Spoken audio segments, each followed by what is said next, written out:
Питал ли си се, защо е необходима застраховка гражданска отговорност?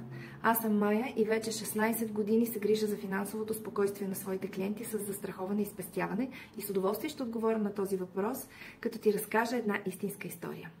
Тя се случва в зимата в един прекрасен български град. Нашият герой шофира внимателно, знае колко е важно да се спира на време на светофара, но колегата отзад няма този късмет. Човекът цял ден работил, изморен с забавени реакции и удря автомобила на въпросния водач. За щастие, при инцидента няма пострадали, автомобилите са в движение, така че двамата водачи се оттеглят на безопасно разстояние от кръстовището, попълват констативния протокол и от застраховката на виновния се изплаща обезщетението на невиновния водач. Ако имаш нужда от застраховка, свържи се с мен на този номер или чрез този сайт. Аз работя и онлайн и мога да изпратя застраховката ти до всяка точка на България.